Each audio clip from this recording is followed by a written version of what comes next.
అందరికీ నమస్కారం అండి. స్టోరీ బుక్ ఛానల్కి స్వాగతం. ఈరోజు నేను మీకు వినిపించబోతున్న కథ, తండ్రి ఇంటిపై కొడుకుకి హక్కు ఉంటుంది, కానీ కొడుకు ఇంటిపై తండ్రికి హక్కు ఎందుకు ఉండదు? నాన్న, నేను మీకు ఎన్నిసార్లు చెప్పాను ఎక్కడ తీసిన వస్తువులు అక్కడ పెట్టమని. ఇది మీ ఇల్లు కాదు, మీకు నచ్చిన విధంగా ఉంచడానికి. మీ ఇంట్లో అయితే ఏది ఎక్కడ పెట్టినా ఎవ్వరూ మిమ్మల్ని ఏమీ అనరు. ఈ గ్లాస్ టేబుల్ మీద ఏం చేస్తోంది? వంటగదిలో షింకులో పెట్టండి. ఆఫీస్ నుంచి రమ్య వచ్చాక ఇవన్నీ చూస్తే తనకి కోపం వస్తుంది. ఇలాంటివన్నీ తనకు అస్సలు నచ్చవు. ఇంకా పేపరు, మీరు చదివే బుక్స్, మీ కళ్ళద్దాలు, మందులు కూడా ఇక్కడ నుంచి తీసేయండి.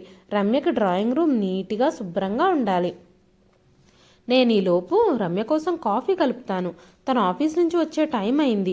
నన్ను విసిగించకుండా చెప్పిన పని చేయండి. మీకు అర్థమవుతుందా? అంటూ కోపంతో కూడిన చిరునవ్వుతో తండ్రి విశ్వనాథం గారికి మహేష్ ఆర్డర్లు వేసి వంటగదిలోకి వెళ్ళాడు. విశ్వనాథం గారు తన భార్య జానకి గారి వైపు విచారంగా చూశారు. జానకి గారు నవ్వుతూ మౌనంగా ఉండమని సైగ చేశారు. విశ్వనాథం గారికి కొద్ది రోజుల క్రితమే మోకాలికి ఆపరేషన్ అయ్యింది. కొడుకు పల్లెటూరులో సరైన వైద్యం అందదని తల్లిదండ్రులిద్దరినీ సిటీకి రమ్మన్నాడు. వెంటనే విశ్వనాథం గారు, జానకి గారు మెరుగైన వైద్యం కోసం సిటీకి వచ్చారు. ఆయనకు ట్రీట్మెంట్ జరుగుతూ ఉంది. డాక్టర్ సమయానికి తీసుకోవాల్సిన మందులు ఇచ్చారు. విశ్వనాథం గారు బాధగా జానకి గారి వైపు చూసినప్పుడు వెంటనే జానకి గారు టాపిక్ మార్చి ఆ గదిని శుభ్రం చేయడం ప్రారంభించింది. మెల్లగా విశ్వనాథం గారితో, ఎక్కడ పడితే అక్కడ వస్తువులు ఏమైనా ఉంటే నిన్నట్లాగానే కోడలికి కోపం వస్తుంది. ఈ గ్లాస్ నేను తీసుకెళ్ళి వంటగదిలో పెడతాను అంటూ వంటగదిలోకి వెళ్ళి జానకి గారు కొడుకుతో ప్రేమగా, బాబు మహేష్, మీ నాన్నకి నాకు కూడా ఓ కప్పు టీ చేస్తావా? వాతావరణం చాలా చల్లగా ఉంది. మీరిద్దరూ కాఫీ తాగుతారు. కాఫీ అంటే మాకంతగా ఇష్టం ఉండదు. అందుకోసమే మా ఇద్దరి కోసం కొంచెం టీ చెయ్యి అనగానే మహేష్ కోపంగా, అమ్మా, మీరిద్దరూ ఇప్పుడే కదా టీ తాగారు, మళ్ళీ టీ కావాలా? మిమ్మల్ని మీరు కొంచెం నియంత్రించుకోవడం నేర్చుకోండి. ఎన్నిసార్లు టీ తాగడం తినడం? ఇంటికొచ్చిన దగ్గర నుంచి మీరిద్దరూ చాలా ఆహారం తింటున్నారు, రోజంతా టీ తాగుతున్నారు. కొడుకు మహేష్ నోటి నుంచి ఈ మాటలన్నీ విన్న జానకి గారు నిశ్చేష్టురాలయ్యారు. ఆమె తన కొడుకు ఇల్లుని తన సొంత ఇల్లు అని అనుకుంది. అందుకే ఆమె కొడుకు రమ్మని పిలవగానే వచ్చింది. అయితే ఇక్కడికి వచ్చిన తర్వాత మెల్లమెల్లగా ఆవిడకి అర్థమవుతుంది ఇది తమ ఇల్లు కాదని, ఈ ఇంట్లో వాళ్ళిద్దరూ అతిథులు మాత్రమే అని. చాలా ఆలోచించి లెక్కలు వేసుకున్న తరువాత కొడుకు కోడలు 2 పూటలా వాళ్ళకి భోజనం పెడుతున్నారు. ఉదయాన్నే 2 బ్రెడ్ స్లైసెస్ ఇంకా టీ ఇస్తారు, అంతే. మహేష్ తను చెప్పాల్సింది చెప్పేసి అక్కడి నుంచి వెళ్ళిపోయాడు. కానీ జానకి గారి మనసంతా దిగులుగా మారిపోయింది. ఊర్లో ఉన్నప్పుడు ఎప్పుడు టీ కావాలనిపిస్తే అప్పుడు టీ తాగడం, ఏది కావాలనిపిస్తే అది తినడం అలవాటైపోయింది. కానీ ఇక్కడ ప్రతిదానికి కొడుకింట్లో ఏది కావాలన్నా ఒకరి మొహాలు ఒకరు చూసుకోవాల్సి వస్తుంది. మన కోరిక మేరకు మనం ఏమీ తినలేకపోతున్నాం. ఎందుకో తెలుసా? ఎందుకంటే ఇది మన ఇల్లు కాదు. ఈ ఇంటిపై కొడుకు కోడలికే హక్కులున్నాయి, కానీ మన కొడుకింటిపై మనకి హక్కు లేదు. ఇక్కడ నేను కొడుకుతో ఏదైనా మాట్లాడాలంటే 10 సార్లు ఆలోచించుకుని మాట్లాడాలి. నేను వాడికి తండ్రిని కాదు, తనే నాకు తండ్రి అన్నట్టుగా అన్నారు విశ్వనాథం గారు. పాపం జానకి గారు తలదించుకొని ఆలోచించడం ప్రారంభించారు. విశ్వనాథం గారు జానకి గారు బలవంతం చేస్తేనే ఇక్కడికి వచ్చారు. చాలా సంతోషంగా ఇద్దరూ గ్రామంలో నివసిస్తూ ఉన్నారు. ఒక్కసారిగా విశ్వనాథం గారి ఆరోగ్యం క్షీణించటంతో మోకాళ్ళు బాగా వాచిపోయాయి. నడవడానికి కూడా ఇబ్బంది పడుతున్నారు. రోజువారీ పనులు కూడా ఒంటరిగా చేసుకోలేకపోతున్నారు. ఊర్లో ఉన్న డాక్టర్కి చూపించినప్పుడు వాళ్ళిచ్చిన మందులు బాగా పనిచేయలేదు. ఈ విషయాలన్నీ జానకి గారు మహేష్కి చెప్పగానే, ఊర్లో ట్రీట్మెంట్ ఏం బాగుంటుందమ్మా, ఇక్కడ సిటీకి వచ్చేయండి, ఇక్కడైతే మంచి మంచి డాక్టర్లు ఉంటారు అని మహేష్ చెప్పగానే జానకి గారు బలవంతంగా విశ్వనాథం గారిని ఒప్పించి సిటీకి తీసుకొచ్చారు. విశ్వనాథం గారిని హాస్పిటల్కి తీసుకెళ్లేటప్పుడు మహేష్, అమ్మా, నాన్నకు వైద్యం చేయించడానికి మీ దగ్గర డబ్బులున్నాయి కదా, అవి సరిపోతాయి కదా, అలా అయితేనే నేను డాక్టర్ దగ్గరికి తీసుకెళ్తాను, లేకపోతే నా దగ్గర అంత డబ్బు లేదు అన్నాడు మహేష్. ఇలా అనేసరికి జానకి గారికి చాలా కోపం వచ్చింది. కానీ చేసేదేమీ లేక కొడుకు చెప్పే మాటలు మౌనంగా విని కళ్ళల్లో నీళ్ళని లోపలికి అదుముకొని తన దగ్గర ఉన్న డబ్బంతా కొడుకు చేతిలో పెట్టింది. దీంతో మహేష్ విశ్వనాథం గారిని డాక్టర్ గారి దగ్గరికి తీసుకెళ్లి ట్రీట్మెంట్ మొదలు పెట్టించాడు. జానకి గారు అసలు ఇక్కడ సంతోషంగా లేరు, కానీ భర్త ఆరోగ్యం కోసం ట్రీట్మెంట్ కోసం బలవంతంగా ఉండాల్సి వస్తుంది. భార్య కళ్ళల్లో నీళ్లు చూసిన విశ్వనాథం గారు, జానకి, మనం ఇక్కడి నుంచి వెళ్ళిపోదాం. నాకు ఇక్కడ ఉండడం అస్సలు ఇష్టం లేదు. నాకు అసలు ఈ 4 గోడల మధ్యలో ఊపిరి ఆడడం లేదు. నన్ను అసలు ఇక్కడికి ఎందుకు తీసుకొచ్చావు? నేను ఈ ఇంట్లో ఊపిరి కూడా పీల్చుకోలేకపోతున్నాను. ఇది మన కొడుకిల్లు, మన ఇల్లు కాదు. ఈ విషయం నీకు ఎలా అర్థమవుతుంది? అనగానే జానకి గారు తనని తాను నియంత్రించుకొని, నిశ్శబ్దంగా పడుకోండి. ఊర్లో ఇలాంటి డాక్టర్లు, ట్రీట్మెంటు ఇవన్నీ మనకెక్కడ దొరుకుతాయి? అందుకే కదా ఇక్కడికి రావాల్సి వచ్చింది. కొన్ని రోజులు కొడుకు కోడలి కోరిక మేరకి మనం జీవిస్తాం. ఏమవుతుంది? మీ ట్రీట్మెంట్ పూర్తయిన వెంటనే ఇక్కడి నుంచి వెళ్ళిపోదాం అని చెప్పి జానకి గారు భర్తని ఓదార్చారు. కొద్దిసేపటి తర్వాత రమ్య ఆఫీస్ నుంచి వచ్చింది. రమ్య చాలా హాట్ టెంపర్ అమ్మాయి. అత్తామామల్ని కానీ ఇంటిని కానీ పట్టించుకునే స్వభావం తనది కాదు. రమ్య ఆఫీస్ నుంచి రాగానే మహేష్ కాఫీ ఇచ్చి తను ఆఫీస్ పని మొదలుపెట్టాడు. అయితే రమ్య ఒక్కసారి కూడా అత్తామామల యోగక్షేమాల గురించి అడగడానికి వాళ్ళ దగ్గరికి వెళ్ళనే లేదు. మరోపక్క జానకి గారికి షుగర్ టాబ్లెట్లు కూడా అయిపోయాయి. ఆవిడకి అప్పుడప్పుడు ఆకలేస్తూ ఉంటుంది. అప్పటికే సాయంత్రం అయిపోయింది. వంట మనిషి ఇంకా రాలేదు. జానకి గారికి ఆకలిగా అనిపించింది. కోడలు అనుమతితో మాత్రమే జానకి గారు వంటగదిలోకి వెళ్ళాలి. కోడలను అడిగి పర్మిషన్ తీసుకుంటేనే ఆవిడకి వంటగదిలోకి ఎలా ఉంటుంది. కానీ జానకి గారు అప్పుడు ఆకలికి తట్టుకోలేకపోతున్నారు. ఇక తట్టుకోలేక వంటింట్లోకి వెళ్ళి 2 చపాతీలు చేయడం మొదలుపెట్టింది. అప్పుడే కిచెన్లోకి వచ్చిన రమ్య కోపంగా జానకి గారి చేతిని వేడి వేడి పెనం మీద పెట్టింది. అత్తయ్య, మీకెంత ధైర్యం నా వంటగదిలో అడుగు పెట్టడానికి? మీరేం చేంటో మీరు మర్చిపోయారా? మీ మురికి చేతులతో, మురికి బట్టలతో నా పాత్రలు తాకొద్దు. మీ కొడుకుతో మిమ్మల్ని వృద్ధాశ్రమంలో ఉంచమని చెప్పాను, కానీ వద్దు, నా గురించి నలుగురు నానా రకాలుగా అనుకుంటారు అని చెప్పి నన్ను ఒప్పించాడు. కానీ నేను మీరు చేసింది ఏమీ తినలేను కాబట్టి నా వంటగది నుంచి మీరు బయటకు వెళ్ళండి. మళ్ళీ వంటగదిలోకి వచ్చారో జాగ్రత్త అంటూ అరిచింది రమ్య. జానకి గారు చెయ్యి కాలటంతో ఆవిడ నొప్పితో అరుస్తున్నారు. అమ్మ రమ్య, వద్దు, ఇలాంటి అఘాయిత్యాలు చెయ్యొద్దు. నాకు చాలా ఆకలిగా అనిపించింది. నా షుగర్ టాబ్లెట్స్ కూడా అయిపోయాయి. ఒక్క మాట చెప్పు. నా కొడుకింట్లో నేను కనీసం ఒక్క చపాతీ కూడా చేసుకుని తినే స్వతంత్రం కూడా నాకు లేదా? ఇది నా హక్కు కాదా? అనగానే రమ్య కోపంగా, లేదు, మీకు ఎలాంటి అధికారమూ లేదు.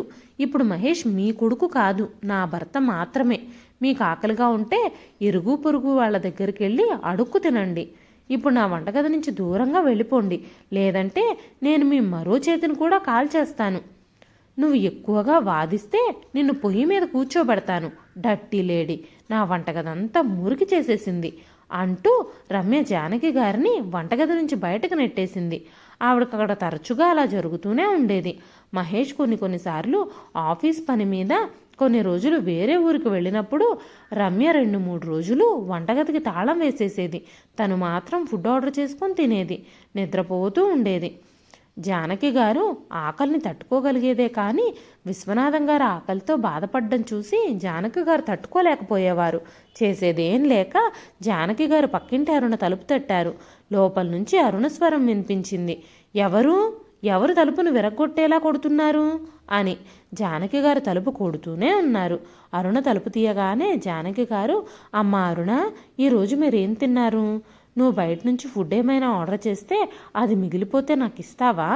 నువ్వు తినలేనప్పుడల్లా, మీ దగ్గర మిగిలిపోయినప్పుడల్లా అది మాకివ్వు. మాకు గొప్ప వరం అవుతుంది. నా కొడుకు కోడలికి ఈ విషయం తెలియనివ్వద్దు. తెలిస్తే చాలా కోపం వస్తుంది. నిన్న మిగిలిపోయిన ఆహారం ఏదన్నా ఉంటే నాకు కొంచెం ఇస్తావా? దేవుడు నీకు చాలా మంచి చేస్తాడు అంటూ జానకి గారు అరుణతో చెప్పారు. వెంటనే అరుణ మొహం గంటు పెట్టుకొని, ఆంటీ, ఒక్కసారి తలుపు తడితే ఎవరైనా తీయకపోతే మళ్ళీ కొట్టకూడదని అర్థం కాదా మీకు? అనవసరంగా తలుపు విరిగిపోతే ఎవరు బాగు చేయిస్తారు? ప్రతిరోజు బిచ్చగాళ్లలాగా మీరు ఆహారం కోసం అడుక్కోవడానికి నా ఇంటికి వస్తున్నారు. కొన్నిసార్లు పక్కింటి కామాక్షి ఆంటీ దగ్గరకు కూడా వెళుతున్నారు.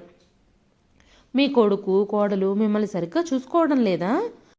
వాళ్ళు మిమ్మల్ని సరిగ్గా చూసుకోకపోతే మీరు మీ ఊరికెందుకు తిరిగి వెళ్ళకూడదు? మీరు వాళ్ళతోనే కలిసేందుకు నివసిస్తున్నారో చెప్పండి. రమ్య వదిన ఇంకా మహేష్ అన్నయ్య బయట చాలా గర్వంగా తిరుగుతారు. వాళ్ళిద్దరూ కనీసం తల్లిదండ్రులకు భోజనం కూడా పెట్టలేరా అంది. ఈ మాటలు వినగానే జానకి గారు భయపడిపోయారు. లేదు లేదు అరుణ, అలాంటిది ఏమీ లేదు. నా కొడుకు కోడలు మమ్మల్ని చాలా బాగా చూసుకుంటారు. కానీ ఈ విషయాలన్నీ నువ్వు వాళ్ళని అడగొద్దు. ఈ రోజు తర్వాత నేను నిన్ను ఏమీ అడగడానికి మీ ఇంటికి రాను. నువ్వు సంతోషంగా ఉండు అంటూ అక్కడి నుంచి వెళ్ళిపోయారు జానకి గారు. జీవితంలో ఎన్నో కష్టాలు పడ్డ జానకి గారు ఇప్పుడు కొడుకు కోడలతో కలిసి ఉంటూ తన జీవితంలో అంత దుఃఖంతో గడపాల్సి వస్తుందని అస్సలు ఊహించలేదు. తల్లిని చెల్లిని గౌరవించే కొడుకుంటాడు, కానీ తన భార్య అంటే చాలా భయపడిపోతాడు. అత్తామామల బాధ్యతలు నిర్వర్తించే కూతురు ఉంటుంది, కానీ తల్లిదండ్రులు కూతురికి భారం అవ్వాలని అనుకోరు. ఆమె తన బాధని చెప్పి ఇతరుల్ని బాధ పెట్టాలని అనుకోలేదు. అందుకనే కోడలు తిండి పెట్టనప్పుడల్లా పక్కనే ఉన్న బ్యాచిలర్స్ దగ్గరికి వెళ్ళి మిగిలిపోయిన ఆహారం ఉంటే ఇవ్వమని అడిగేది. కానీ ఈ రోజు మాత్రం ఆవిడ ఖాళీ చేతులతో తిరిగి వెళ్లాల్సి వచ్చింది. విశ్వనాథం గారి చూపు జానకి గారి మీద పడగానే విశ్వనాథం గారు, జానకి ఏమైంది, భోజనం చేయలేదా? నాకు బాగా ఆకలిగా ఉంది అనగానే జానకి గారు ఏడుపు మొదలుపెట్టారు. మీరు చెప్పింది నిజమేనండి. పిల్లలకి వాళ్ళ తల్లిదండ్రుల ఇంట్లో సర్వ హక్కులు ఉంటాయి, కానీ కొడుకుల ఇంట్లో తల్లిదండ్రులకే ఏ హక్కు ఉండదు. నేను ఇప్పుడే మీకోసం ఏదైనా తీసుకొస్తాను అంటూ వంటగదిలోకి వెళ్ళి నిన్న రాత్రి మిగిలిపోయిన చపాతీలను నీళ్లల్లో నానబెట్టి విశ్వనాథం గారికి తినిపించారు. ఆయనకు మందులిచ్చి పడుకోబెట్టి తిరిగొచ్చి తను పనిచేయడం ప్రారంభించింది. జానకి గారు పాత్రలు శుభ్రం చేస్తూ ఉండగా ఒక్కసారిగా ఫోన్ మోగింది. జానకి గారి చుట్టూ ఎవ్వరూ లేకపోవడంతో ఫోన్ ఎత్తింది. ఆ పక్క నుంచి కూతురు గొంతు వినిపించింది. అమ్మా, ఎలా ఉన్నావు, ఏం చేస్తున్నావు అన్న మాటలు వినగానే జానకి గారు తన కన్నీళ్లను గుండెల్లో దాచుకొని, మేం బాగానే ఉన్నామమ్మా, మీ అన్నయ్య వదిన మమ్మల్ని చాలా బాగా చూసుకుంటున్నారు, నువ్వేమీ బాధపడొద్దు అని చెబుతూ ఉండగానే రమ్య జానకి గారు ఇంకా తన కూతురు మాట్లాడుకుంటున్న సౌండ్కి నిద్ర నుండి లేచి అరుస్తూ, నా ఫోన్ తాకడానికి మీకెంత ధైర్యం? కొద్ది రోజుల క్రితం నువ్వు నా వంటగదిలోకి వచ్చినప్పుడు ఏం జరిగిందో నీకు గుర్తుంది కదా. ఇప్పుడు చెప్పు, నేనేం చెయ్యాలి? ఇంటి పని ఏదైనా సరే నువ్వు నన్ను అడగకుండా చెయ్యవు, కానీ నా ఫోన్ మాత్రం నా పర్మిషన్ లేకుండా ముట్టుకోవడానికి ఎంత ధైర్యం నీకు అంది రమ్య. ఇప్పటి వరకు తన గుండెల్లో దాచుకున్న రహస్యం తన కూతురికి తెలిసిపోతుందేమోనని భావించి జానకి గారు వెంటనే ఫోన్ కట్ చేసేశారు. కానీ ఏదైతే కూతురు వినకూడదనుకున్నారో ఆ మాటలు జానకి గారి కూతురు లత వినేసింది. వెంటనే జానకి గారు, అమ్మా, నా కూతురు దగ్గర నుంచి ఫోన్ వచ్చింది, అందుకే లిఫ్ట్ చేశాను. మా యోగక్షేమాల గురించి తను అడుగుతుంది, కానీ ఇక్కడ జరుగుతున్నవేవి నేను తనతో చెప్పలేదు, నన్ను నమ్ము అనగానే రమ్య కోపంగా, మీ కూతురుతో ఏదైనా చెప్తే మీకు అస్సలు బాగుండదు. అనారోగ్యంతో ఉన్న నీ భర్త నువ్వు చేసిన తప్పులకి శిక్ష అనుభవించాల్సి వస్తుంది అని చెప్పింది రమ్య. మీకు ఈ మధ్య మొండితనం బాగా ఎక్కువైపోతున్నట్టుంది. ఒక్కసారి శిక్ష పడితే గాని మీ తిక్క కుదరదు. ఇప్పుడు నా మొహం ఏం చూస్తున్నారు? బయటంతా చెత్తతో నిండిపోయింది. దాన్నంతా ఎవరు శుభ్రం చేస్తారు? శుభ్రంగా 3 పూట్లా తిని ఒళ్ళు పెంచుతున్నారు. బయటంతా కూడా శుభ్రం చేయలేరా? ఇప్పుడు వెళ్ళి పని చెయ్యి అంటూ రమ్య తన గదిలోకి వెళ్ళిపోయింది. దాదాపు 2 గంటల తర్వాత జానకి గారు బయటంతా శుభ్రం చేసి నడుం నొప్పిగా ఉండటంతో తన గదిలో కూర్చున్నారు. తర్వాత రోజు రమ్య తన పనంతా పూర్తి చేసుకొని తన గదిలో విశ్రాంతి తీసుకుంటూ ఉండగా అకస్మాత్తుగా బయట నుంచి డోర్ బెల్ మోగింది. ఆదివారం ఎవరొచ్చుంటారబ్బా? ఈ చుట్టాలకు కొంచెం కూడా కామన్ సెన్స్ ఉండదు. ఆదివారమే కదా, రోజు ఆఫీసులకు వెళ్లే వాళ్ళం విశ్రాంతి తీసుకుంటాం, కానీ మా సెలవు రోజును కూడా నాశనం చేయడానికి వస్తారు వీళ్ళు. ఈ ఇంట్లో ఉన్న ఈ ముసలి అత్తామామలతోనే విసిగిపోతున్నాను అంటూ రుసరుసలాడుతూ రమ్య తలుపు తీయడానికి వెళ్ళింది. కోడలు ఏమంటుందో అన్న భయంతో బెల్లు అదే పనిగా మోగుతున్నా జానకి గారు కానీ విశ్వనాథం గారు కానీ తలుపు తీయడానికి వెళ్ళలేదు. జానకి గారు ఎవరొచ్చారో చూడాలని తలుపు దగ్గర నిశ్శబ్దంగా నిలబడ్డారు. ఇన్ని రోజులు జానకి గారు విశ్వనాథం గారు ఒకరి మొహాలొకరు చూసుకుంటూనే గడుపుతున్నారు. ఎందుకంటే కొడుకుకి కానీ కోడలికి కానీ వాళ్లతో మాట్లాడే సమయమే ఉండదు. వాళ్ళిద్దరూ ఎప్పుడన్నా మాట్లాడినా కూడా చాలా ఘాటుగా మాట్లాడతారు. ఎవరో చాలా అసహనంగా తలుపు దగ్గర నిలబడినట్టున్నారు. అందుకే డోర్ బెల్పై వేలు పెట్టి తీయడం మర్చిపోయారనుకుంటూ జానకి గారు విశ్వనాథం గారు కూడా తలుపు వైపే చూస్తూ ఉన్నారు. అప్పుడు రమ్య కోపంగా తలుపు తీసింది. రమ్య తలుపు తీయగానే ఎదురుగా ఉన్న తన ఆడపడుచు లతని చూడగానే ఆమె మూడ్ మొత్తం ఆఫ్ అయిపోయింది. ఆమె తన మనసులోనే నా ప్రశాంతత మొత్తం పోయింది అనుకుంది. అయితే అత్తామామల రాకతోనే రమ్య సంతోషంగా లేదు. ఆడపడుచుని ఎప్పుడూ ప్రేమగా కౌగిలించుకోవడం కానీ ప్రేమగా మాట్లాడడం కానీ జరగలేదు. లతని చూడగానే రమ్య ఎంతసేపు డోరుబెల్ మోగుతుంటే మీలో ఎవరో ఒకరే అయ్యుంటారులే అనుకున్నాను. ఎందుకంటే మీ ఇళ్లల్లో డోరుబెల్లు ఉండవు కదా, ఎలా మోగించాలో కూడా మీకు కనీసం తెలియదు మీకు అంటూ రమ్య తన గదిలోకి వెళ్ళిపోయింది. గదిలోకి వెళుతూనే మహేష్ని లోపలికి రమ్మని సైగ చేసి ఎవరొచ్చారో చూడండి, ఇంతకుముందు మీ తల్లిదండ్రుల రూపంలో ఒక డిస్టర్బెన్స్ వచ్చి మన నెత్తి మీద పడింది. ఇప్పుడు అలాంటి వాళ్లే రోజు మన ఇంటికి వస్తున్నారు అనగానే మహేష్ ఏం చెప్తున్నావు నువ్వు? లత మన ఇంటికి వస్తే మన ఇంట్లోనే ఉండిపోతుందా ఏంటి? మా నాన్న కూడా వాళ్ళ సొంత డబ్బులతోనే వైద్యం చేయించుకుంటున్నాడు అని నీకు తెలుసు కదా. ఇక్కడికి వచ్చినప్పటి నుంచి మా అమ్మా నాన్నల ఖర్చులు వాళ్ళ జేబులో డబ్బుల నుంచే భరిస్తున్నారు. అయినా నువ్వెందుకు కోపంగా ఉంటున్నావు? ప్రతి కూతురు తన తల్లిదండ్రుల మీద ప్రేమను కలిగి ఉంటుంది. ఇప్పుడు మా అమ్మ నాన్న ఇక్కడున్నారు కాబట్టి ఇక్కడికి వచ్చింది, వాళ్ళని చూసి వెళ్ళిపోతుంది అంటూ మహేష్ తన భార్యకు నచ్చజెప్పడానికి ప్రయత్నించాడు. మీ అమ్మా నాన్నలు వాళ్ళింటిని అంత మిస్ అవుతూ ఉంటే తిరిగి వెళ్ళిపోవచ్చుగా, ఇక్కడ వాళ్ళను ఉండమని ఎవరు బతిమాలుతున్నారు?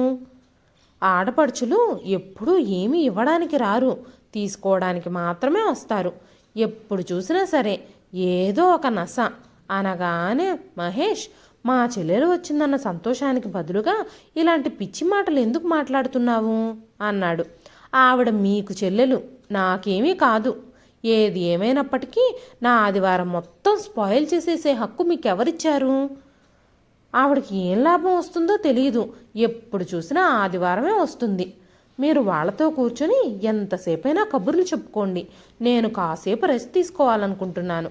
గుర్తుంచుకోండి, నన్ను ఇబ్బంది పెట్టొద్దు. వాళ్ళకి ఏం చేయాలన్నా మీరే చెయ్యండి అనగానే మహేష్ కాసేపు నువ్వు కూడా అమ్మా నాన్నలతో కూర్చో, లేకపోతే నువ్వు అమ్మా నాన్నలతో సరిగ్గా ప్రవర్తించడం లేదని మా చెల్లెలకి అనుమానం వస్తుంది. ప్లీజ్ రమ్య రా, తను నా చెల్లి, నువ్వే టీ తీసుకొచ్చి ఇవ్వు అన్నాడు. అంత ప్రేమ కారిపోతుంటే ఈ ఇల్లు మొత్తాన్ని వాళ్ళ పేరు మీదే రాసివ్వండి. లేదంటే మీ అమ్మా నాన్నల మీద అంత ప్రేమ ఉంటే వాళ్ళిద్దరినీ మీ చెల్లెల్నే తీసుకెళ్ళమనండి. పనికిరాని మొహాలేసుకొని పక్కింటికి వచ్చి విశ్రాంతి తీసుకుంటూ రోజంతా ఫ్రీగా ఏదో ఒకటి తింటూ ఉంటారు. ఇక్కడ నాకు కూడా పర్సనల్ లైఫ్ ఉంటుందని ఎవ్వరికీ అర్థం కాదు. మీ చెల్లెల్ని త్వరగా పంపించండి అంటూ మొహం తిప్పుకొని తన గదిలోకి వెళ్ళి పడుకుంది. ఆమెని అలా చూసిన మహేష్ కూడా మౌనంగా ఉండడమే మంచిది, లేదంటే విసుగ్గా ఏదో ఒక గొడవ చేస్తుంది రమ్య అని భావించి మౌనంగానే అక్కడి నుంచి వెళ్ళిపోయాడు. బయట కూర్చున్న లతని చూసి మహేష్ ఆమె దగ్గరకు వెళ్ళి ఎలా ఉన్నావు లత, ఒక్కదానివే వచ్చావా? పిల్లలను కూడా తీసుకొచ్చుంటే బాగుండేది, బావగారు కూడా వచ్చుంటే బాగుండేది అన్నాడు. వెంటనే జానకి గారు, బాబు మహేష్, కోడలికి తను రావడమే ఇష్టం లేదు, నువ్వైతే మొత్తం కుటుంబాన్నే రమ్మని అడుగుతున్నావా? ముసలి తల్లిదండ్రులకి కనీసం 2 పూట్ల భోజనం పెట్టడానికి అల్లాడిపోయే మీరు మీ చెల్లెల కుటుంబం మొత్తానికి 2 పూట్ల భోజనం పెట్టగలరా అనగానే మహేష్ తల్లివైపు చూసి తల్లిని మౌనంగా ఉండమన్నట్టు సైగ చేసి, అమ్మా ఎందుకలా మాట్లాడుతున్నావు? నీ కోడల గురించి నీకేం తెలుసు? నువ్వు నాన్నగారు ట్రీట్మెంట్ కోసం వచ్చారు, అది పూర్తి చేసుకుని ప్రశాంతంగా వెళ్ళిపోండి, అంతే తప్ప అనవసరమైన గొడవలు సృష్టించొద్దు అన్నాడు. కొడుకు మాటలు విన్న విశ్వనాథం గారు తన భార్యతో, జానకి, మహేష్ చెప్పింది నిజమే, మౌనంగా ఉండడమే మంచిది, ఇది మన ఇల్లు కాదు, మనం ఇక్కడ గెస్ట్లమే, నువ్వు మర్చిపోతున్నావేమో అనగానే మహేష్ ఈ విషయాలన్నీ పక్కన పెట్టండి, మీ చర్చలు ఎప్పటికీ అంతం కావు, నువ్వు చెప్పమ్మా లత, అందరూ ఎలా ఉన్నారు? మీ ఇంట్లో అందరూ బాగానే ఉన్నారు కదా? నువ్వెలా ఉన్నావు? మీ అత్తయ్య, మామయ్య, బావగారు, పిల్లలు అందరూ బాగున్నారా? అమ్మా నాన్నలతో ఈ గొడవ నాకు రోజూ ఉండేదే. ఉదయం నుంచి సాయంత్రం దాకా వీళ్ళ బాధని రోజు నేను భరుస్తూనే ఉంటాను అన్నాడు మహేష్. నువ్వు కూర్చో, నేను నీకోసం నీళ్లు ఇంకా టీ తీసుకొస్తాను అనగానే లత ఏమీ మాట్లాడకుండా సైలెంట్గా ఉండిపోయింది.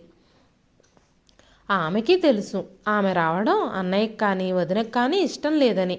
కానీ తల్లిదండ్రుల మీద ఉన్న ప్రేమతో ఆమె నెలకొక్కసారైనా తల్లిదండ్రులను కలవడానికి వస్తూ ఉండేది.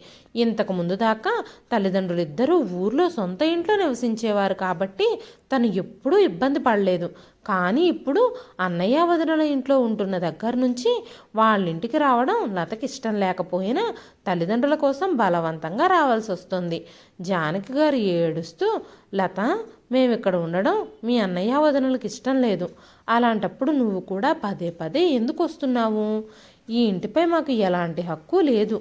ఈ ఇల్లు మీ అన్నా వదినలది అని చెబుతూ ఉండగానే జానకి గారు ఏడవటంతో విశ్వనాథం గారు ఆమెకు ధైర్యం చెప్పారు. హఠాత్తుగా లత కళ్ళు కాలిన తల్లి చేతిపై పడ్డాయి. అమ్మా, నీ చేతికి ఏమైంది? పొరపాటున కాలిందా, లేదంటే ఎవరైనా కాల్చారా అని అడిగింది. ఇది ఎలా జరిగిందో చెప్పమ్మా అంటూ లత తన తల్లి చేతిని తాకగానే జానకి గారు నొప్పితో కేకలు వేశారు.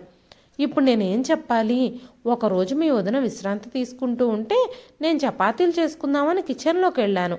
అప్పుడు పొరపాటున కాలింది అని చెప్పగానే లత తన తల్లి చేతిని తన తల మీద పెట్టుకొని, అమ్మా, నా మీద ఒట్టేసి చెప్పు, ఏం జరిగింది? నువ్వు నా నుంచి ఏమీ దాచడానికి ప్రయత్నించొద్దు. ఎందుకంటే ఆ రోజు నువ్వు ఫోన్ కట్ చేసే ముందు నేను వదిన మాటలన్నీ విన్నాను. అందుకే ఆ రోజే ఇక్కడికి రావాలని నిర్ణయించుకున్నాను. కానీ నేను నీ నోటి నుంచి నిజం తెలుసుకోవాలనుకుంటున్నాను. చెప్పమ్మా, ఏమైంది అనగానే జానకి గారు ఏడుస్తూ మెల్లగా చెప్పారు. మేమేం పాపం చేసుకున్నామో తెలియదు, ఇలాంటి కష్టాలు అనుభవించాల్సి వస్తుంది అంటూ జానకి గారు చాలా ఏడ్చారు. తల్లి బాధాకరమైన మాటలు విన్న లతకి కన్నీళ్ళు ఆగలేదు. ఆమె వెంటనే తన హ్యాండ్ బ్యాగ్లోంచి మందు తీసి తన తల్లి కాలిన గాయంపై రాసింది. అమ్మా, ఈ ఆయింట్మెంట్ నీ దగ్గరే ఉంచుకో, ఇది రాస్తే నీ గాయం నయమైపోతుంది అని చెప్పింది లత. నాతో మా ఇంట్లో ఉండమని మీకు ఎన్నిసార్లు చెప్పాను? నాన్నగారికి అక్కడి నుంచి కూడా ట్రీట్మెంట్ చేయించవచ్చు. కానీ కూతురు అత్తమామల ఇంట్లో తల్లిదండ్రులు ఉండడం మంచిది కాదని నువ్వు ఒప్పుకోవు అనగానే జానకి గారు, కొడుకు ఇల్లే మా ఇల్లు కానప్పుడు కూతురిల్లు మా ఇల్లు ఎలా అవుతుందమ్మా? బహుశా ఇలాంటి అవమానాలు మా తలరాతలోనే రాసుండొచ్చు అనగానే లత, లేదమ్మా, ఇది విధిరాత కాదు. మనం కావాలనుకుంటే విధితో కూడా పోరాడొచ్చు. ట్రీట్మెంట్ కోసం ఇక్కడికి రావద్దు అని నేను ఆల్రెడీ చెప్పాను. కానీ నా మాటను నువ్వు అంగీకరించలేదు. మీకు జరుగుతున్న ఈ అవమానాల్ని నేను భరించలేకపోతున్నాను. ఒకప్పుడు మన ఇల్లంతా మన నవ్వులతో, సంభాషణలతో ప్రతిధ్వనించేది. నాన్నగారు రోజు సాయంత్రం మా కోసం జిలేబీలో, సమోసాలో తీసుకొచ్చేవారు. అందరం కలిసి కూర్చుని తినేవాళ్ళం. ఆ ప్రేమ, ఆప్యాయత ఎక్కడికి పోయాయో తెలియడం లేదు అని చెబుతూనే అందరికీ పాత విషయాలు గుర్తొచ్చాయి. అమ్మా, నీకు గుర్తుందా? అన్నయ్య తన కాళ్ళ మీద తను నిలబడాలని నాన్న ఎంత కష్టపడ్డారు. బహుశా అన్నయ్య ఆ విషయం మర్చిపోయి ఉండొచ్చు. అందరికీ గౌరవప్రదమైన జీవితం ఇవ్వాలని నాన్నగారు ఎంత కష్టపడ్డారో. నువ్వు కూడా పక్కవాళ్ళ దగ్గర నుంచి బట్టలు కుట్టి కొంచెం కొంచెం డబ్బు సంపాదించి నాన్నకు సాయం చేసేదానివి. పగలు రాత్రి మిషన్ కుట్టి రూపాయి రూపాయి కూడబెడుతూ ఇంట్లో పిల్లల్ని కూడా చూసుకుంటూ ఒక్క నిమిషం కూడా విశ్రాంతి లేకుండా గడిపేవారు జానకి గారు. జానకి గారు, విశ్వనాథం గారు కొడుకు కోసం చాలా కష్టాలు పడ్డారు. కూతురుకు కూడా మంచి సంబంధం తీసుకొచ్చి పెళ్లి చేశారు. అల్లుడు కూడా విశ్వనాథం గారిని కానీ జానకి గారిని కానీ చాలా గౌరవించేవాడు. మహేష్ చదువు పూర్తయి ఇంజనీరింగ్ అయ్యి ఒక మల్టీనేషనల్ కంపెనీలో ఉద్యోగం చేయడం మొదలుపెట్టాడు. తన తపస్సు ఫలించిందని జానకి గారు, విశ్వనాథం గారు ఊపిరి పీల్చుకున్నారు. ఇప్పుడు కొడుకు సమర్థుడయ్యాడు. బహుశా వారి వృద్ధాప్యం సంతోషంగా గడిచిపోతుందేమో అని వాళ్ళు అనుకున్నారు. కానీ మహేష్ ఉద్యోగం చేసేటప్పుడు రమ్యను ప్రేమించాడు. వాళ్ళిద్దరూ ఒకళ్ళనొకళ్ళు ఇష్టపడటంతో కొద్ది రోజుల్లోనే వివాహం చేసుకున్నారు. కనీసం తల్లిదండ్రులకు కూడా చెప్పాలని అనుకోలేదు మహేష్. ఈ మాటలన్నీ గుర్తు చేసుకుంటూ ఉండగానే జానకి గారు బాధతో ఏడవడం మొదలుపెట్టారు. ప్రేమించి పెళ్లి చేసుకున్నా పర్వాలేదు, కానీ రమ్యకి తన అత్తమామలంటే అస్సలు నచ్చేది కాదు. ఎందుకంటే వాళ్ళ మధ్యతరగతి కుటుంబానికి చెందినవారు. మహేష్ మంచి జీతంతో ఉద్యోగం చేస్తున్నాడు. దాంతో లత కుటుంబాన్ని కూడా రమ్య తక్కువగా చూసేది. అందువల్ల క్రమక్రమంగా లత కూడా తన అన్నయ్యని కలవడం తగ్గించింది. ఆ రోజు ఎలా గడిచిపోయిందో. మరుసటి రోజు లత మేల్కొనేసరికి జానకి గారి ఇల్లు తుడవడం, రమ్య తన పాదాలకి నెయిల్ పాలిష్ వేసుకోవడం చూసింది. అప్పుడు రమ్య జానకి గారితో, మీరు వెంటనే నా కోసం టీ తీసుకురండి, నేను ఆఫీస్కి వెళ్ళాలి అని చెప్పింది. అప్పుడు లత కోపంగా, వదినా, మా అన్నయ్య ఎంత సంపాదిస్తున్నాడు, నువ్వు ఒక పని మనిషిని పెట్టుకోవచ్చు కదా, మా అమ్మతో ఈ పనులన్నీ చేయిస్తున్నావు. మా అమ్మా నాన్నలు ఇక్కడ ఉండడం నీకు ఇష్టం లేకపోతే మా అన్నయ్య వాళ్ళిద్దరినీ ఇక్కడికి ఎందుకు పిలిపించాలి అంది. వెంటనే రమ్య లేచి తన దగ్గర నిలబడి, లత, మన ఇంటి పని మనం చేసుకోవడానికి సిగ్గెందుకు అంది. తండ్రి ఆస్తిపై కొడుకుకు హక్కున్నట్టే కొడుకు ఆస్తిపై కొడుకు తల్లిదండ్రులకు కూడా హక్కుంటుందని నువ్వు మర్చిపోతున్నట్టున్నావు అంది లత.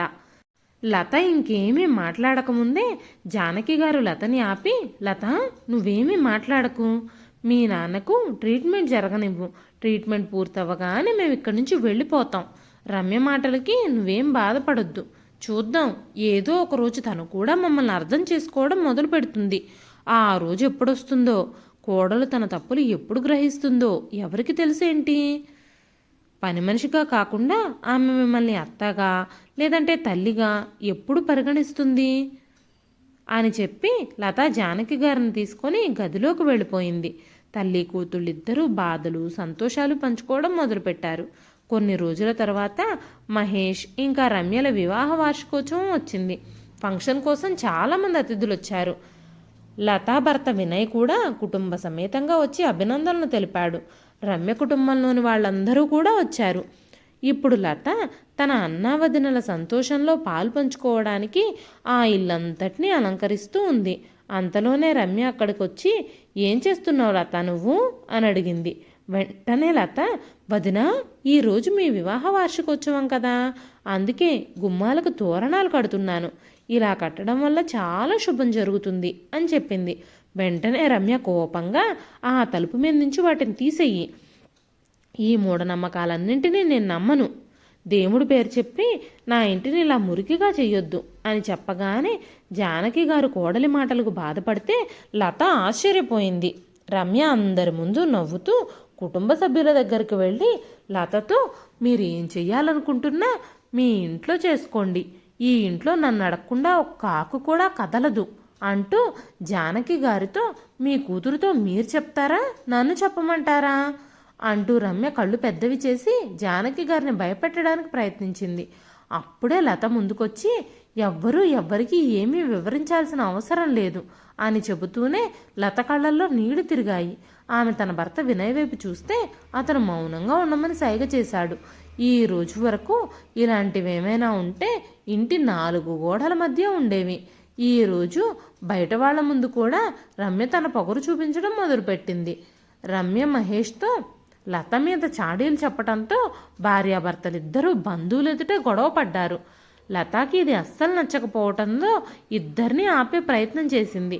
అయితే రమ్య మళ్ళీ లతపై ఆరోపణలు చేస్తూ, ఇప్పుడు నీ గుండె చల్లబడిందా, నా ఇంట్లో శాంతినంతా భంగం చేశావు, ఇప్పుడు నీ మనసు చాలా ప్రశాంతంగా ఉండుంటుంది కదా, మొదటగా మీ అనారోగ్యంతో ఉన్న తల్లిదండ్రులను తీసుకొచ్చి నా నెత్తి మీద పెట్టారు, కారణం లేకుండానే నా జీవితాన్ని కష్టంగా మార్చేశారు అంది. ఇది విన్నాక వినయ్ లతని తీసుకొని ఇంటి నుంచి వెళ్ళిపోబోతూ ఉంటే జానకి గారు చేతులు ముడుచుకొని తన కోడలి తరపున తను క్షమాపణలు చెప్పడం ప్రారంభించింది.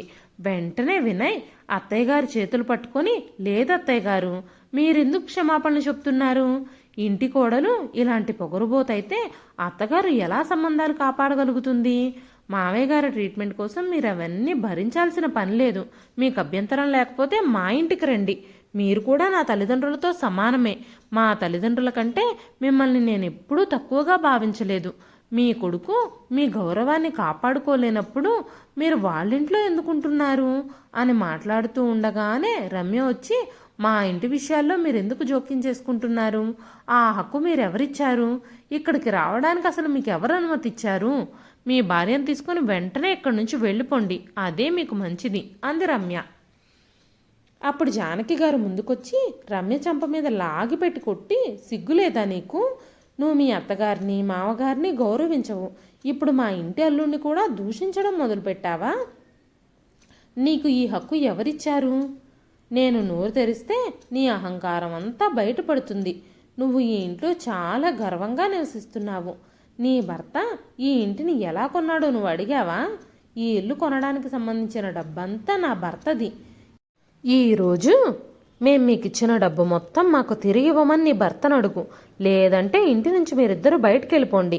మేము ఈ రోజు నుంచి ఈ ఇంట్లోనే ఉండాలనుకుంటున్నాం, కాబట్టి మీరిద్దరూ ఈ ఇంట్లో ఉండడానికి వీల్లేదు అని చెప్పగానే మహేష్ చుట్టూ చూస్తూ అందరి ముందు తలదించుకొని తల్లిని ఒప్పించే ప్రయత్నం మొదలుపెట్టాడు. అప్పుడు విశ్వనాథం గారు ముందుకొచ్చి, మేము అర్థం చేసుకోవడానికి, మీరు వివరించి చెప్పడానికి సమయం గడిచిపోయింది. మీరు మా దగ్గర నివసించడానికి అర్హత కోల్పోయారు. మేమిప్పుడు ఇక్కడ ఉండము, గ్రామానికే వెళ్ళి స్వయంగా వైద్యం చేయించుకుంటాము. నేను డాక్టర్తో కూడా మాట్లాడేశాను, కానీ ఈ ఇంట్లో మిమ్మల్ని కూడా ఉండనివ్వము. మా ఆస్తినంతటినీ దానం చేస్తామే కానీ నీలాంటి విలువలేని కొడుకుకి కోడలికి ఏమీ ఇవ్వాలని అనుకోవడం లేదు మేము అంటూ రమ్య తల్లిదండ్రులతో, మీరు కూడా వినండి, మీరు ఆవిడ తల్లిదండ్రులు, కానీ మీ కూతురు మమ్మల్ని కనీసం గౌరవించదు. మాకు రోజుకు 2 పూట్ల సరిగ్గా భోజనం కూడా పెట్టదు. కాబట్టి మా ఆస్తిని మేము ఎందుకు తనకివ్వాలి? తండ్రింటిపై కొడుకుకి హక్కు ఉంటుంది, కానీ కొడుకింటిపై తండ్రికి హక్కు లేదా? అయితే మీ సొంత డబ్బులతో మీ ఇల్లు నిర్మించుకోండి. రాజానకి, మనం బయలుదేరదాం. లత, మీరు కూడా ఇక్కడి నుంచి వెళ్ళిపోండి. ఈ రోజు తర్వాత మేమెప్పటికీ ఇక్కడికి తిరిగి రాము.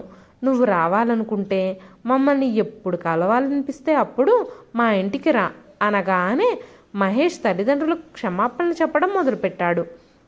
అప్పుడు విశ్వనాథం గారు, నా డబ్బులతో నాకు వైద్యం చేయిస్తూ ఏదో మమ్మల్ని మీరే చూసేస్తున్నట్టు పెద్ద ఫీల్ అయిపోయారు కదా ఈ రోజు దాకా.